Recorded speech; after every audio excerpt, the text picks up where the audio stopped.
입시 코칭 나만 따라와.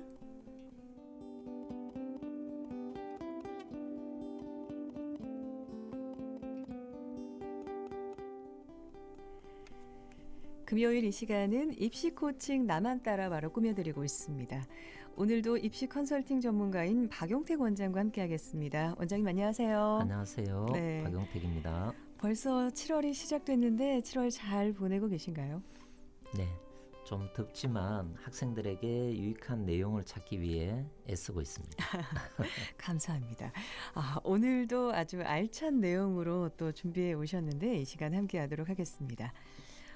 이제 대부분의 학교에서 중간고사가 끝이 났습니다. 네네. 중간고사가 끝나니까 바로 수행평가가 몰아치는데요.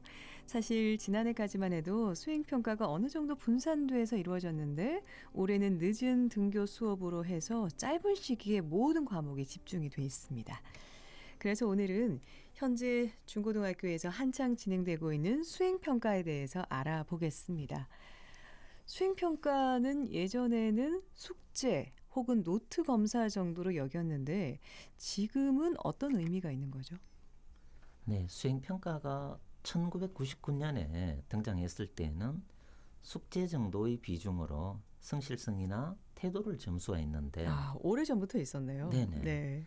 최근에는 교과학습 정도를 관찰하고 수업 시간 중 평가하는 것으로 바뀌었습니다.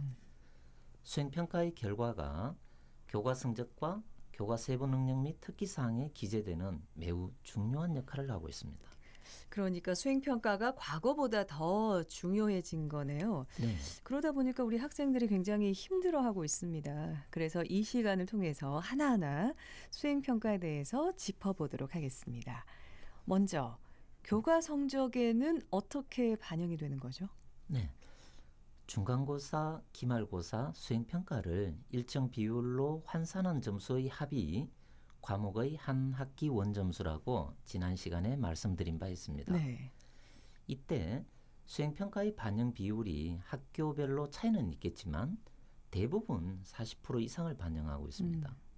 다만 올해는 등교 수업이 늦어지는 바람에 수행평가의 비중을 낮추라는 교육부의 권고가 있었습니다.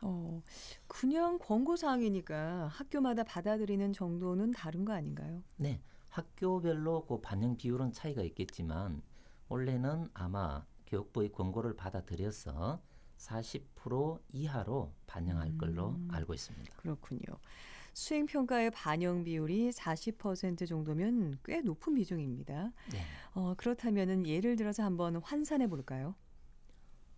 중간고사가 30%, 기말고사 반영 비율이 30%, 수행평가가 40%라고 할 때 중간고사에서 100점을 맞은 학생의 점수는 30%로 환산하면 30점이 됩니다. 네. 3점짜리 문제 하나를 틀리면 97점이지만 환산 점수는 29.1점입니다. 즉 40점 만점인 수행평가 1점이 중간고사 3점에 해당되는 점수인 셈입니다. 와, 수행평가 1점이 중간고사 3점에 해당된다. 네. 이렇게 비교해 보니까 정말 크게 다가오는데요. 그렇다면 수행평가 점수가 석차 등급에도 영향을 당연히 줄 수 있겠네요. 네, 그렇습니다. 학기 말에 등급을 산출할 때 0.1점이 등급을 가르는 경우도 많기 때문에 수행평가 점수가 등급을 나눌 수 있다고 봅니다. 와, 소수점 한 자리에서 등급의 숫자가 달라지는 아찔한 경험을 할 수 있습니다. 수행평가 완전 신경 써야겠는데요. 수행평가가 성적 환산에서 차지하는 비중을 알아보니까 중간 기말뿐 아니라 수행평가에도 신중을 기해야겠다는 생각이 듭니다. 근데 이런 수행평가를 잘 하려고 해도 사실 쉽지가 않습니다. 학생들은 수행평가에 대해서 어떻게 대비해야 할까요? 네. 고등학교에서는 수행평가의 비중이 높아지면서 선생님들도 객관적 평가 기준을 마련하고 미리 평가 안내서를 통해 안내하는 등 공정한 평가를 위해 노력하고 있습니다. 이런 측면에서 수행평가의 주제만 읽고 제시된 수행평가를 수행한다면 생각지 못한 감점을 받을 수도 있습니다. 네. 반드시 수행평가 안내서에 평가 기준에 맞는 과제를 수행하고 발표하는 노력이 필요합니다. 아, 기준에 잘 맞으면은 감점 받을 일은 없겠군요. 네, 그렇습니다. 네. 네. 아, 꼼꼼히 그 평가 안내서를 읽어봐야겠습니다. 그런데 올해는 수행평가가 과목별로 집중이 되다 보니까 준비하는 시간도 부족하고 과정도 쉽지 않은데 원장님 좋은 방법이 없을까요? 네, 학생들 중에는 수행 평가를 꼭 제출일 직전에 바쁘게 준비하는 친구들이 있습니다. 맞아요. 예. 네, 바쁘게 준비하다 보니 실수도 하고 평가 기준도 고려하지 않아 감점을 받기도 합니다. 먼저 연간 평가 계획을 확인하고 일정별로 미리 수행 계획을 잡아야 합니다. 주제도 선정하고 자료도 찾고 관련되는 글도 써보는 등의 사전 작업을 하는 거죠. 그러다가 과목별로 상세한 안내가 이루어지면 제출일까지 기다리지 말고 안내하는 날 바로 준비해야 합니다. 이게 최선의 방법입니다. 그러니까 수행평가는 벼락치기가 안 된다. 네네, 이 그렇습니다. 얘기네요. 네, 과목별로 안내하는 날 바로 준비를 시작하는 것이 좋은 점수를 받는 지름길인 것 같습니다. 그럼 음악 한 곡 듣고 얘기 더 이어가도록 하죠. 비치보이스예요. 코코모. 비치보이스의 코코모 듣고 오셨습니다. 입시 코칭 나만 따라봐 금요일 이 시간은 이렇게 꾸며드리고 있는데요. 오늘은 원점수 산출에 많은 비중을 차지하고 있는 수행평가의 교과 성적 반영과 준비에 대해서 알아보고 있습니다. 수행평가가 교과 세부 능력 및 특기사항에도 기록이 된다면서요? 네, 그렇습니다. 수행평가가 태도나 성실성을 평가하던 도구에서 교과 지식을 실제 상황에 적용해보고 탐구하여 새로운 것을 만들어내는 과정을 기록하여 교과 성적에 표현되지 않는 학생의 개별 학습 특징을 기록하는 것으로 바뀌었습니다.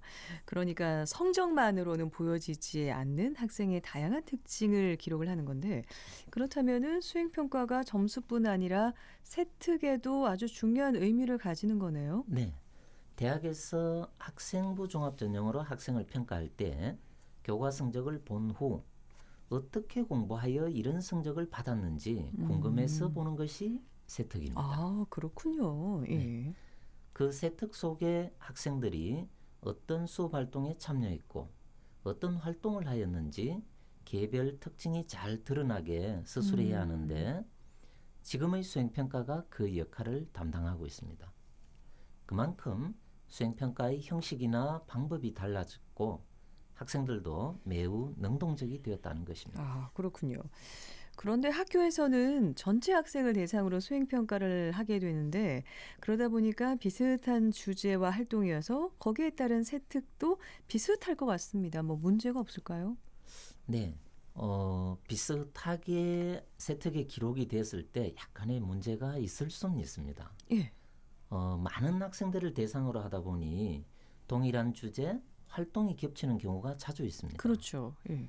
동일한 수행평가와 동일한 세특 내용은 대학에서도 평가할 때 평가 대상에서 제외하거나 점수를 주지 않는 경우가 있습니다. 그래서 동일한 주제이더라도 자신만의 관점과 접근 방법을 고민할 필요가 있습니다.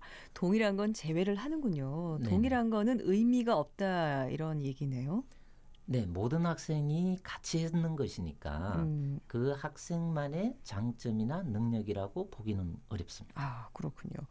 그렇다면은 동일한 주제에서 어떻게 남들과 다름을 만들어낼 수 있을까요?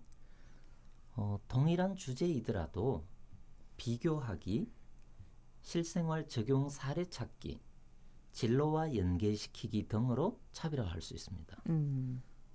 예를 들어 비교하기는 현재와 과거의 경제활동 비교라든가 동양과 서양의 전후 문학 비교라든가 이런 것들이 있고요. 실생활 적용 사례는 교과의 개념이 실제 생활에 적용된 다양한 사례를 자신의 진로와 연계시켜 작성해 볼 수 있습니다. 방법들이 있네요. 이런 식으로 찾아본다면은 동일한 주제여도 충분히 자신만의 관점이나 접근 방법이 될 수 있겠습니다. 올해는 특히 코로나19에 대한 주제가 많을 것 같은데요. 네, 그럴 것 같습니다. 음. 인문, 자연, 예체능 등 모든 분야에서 코로나 전후의 변화가 주제로 등장할 것 같은데요. 네.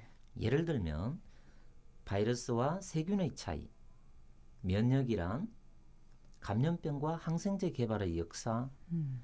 코로나19가 경제에 미친 영향, 혐오, 공포를 조장한 언론의 보도, 감염병과 윤리적 인식의 변화, 랜선 공연 등등 다양한 분야에서 다양한 주제를 선정할 수 있습니다.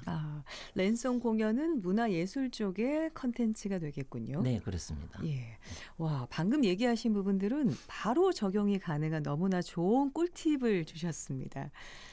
이렇게 보니까 코로나19를 주제로 다양한 측면으로 수행평가 탐구 주제를 정할 수가 있는데 이러한 주제를 자신의 관심 분야, 전공 분야와 연계시키면 더 좋은 주제가 되겠는데요. 네, 그렇습니다.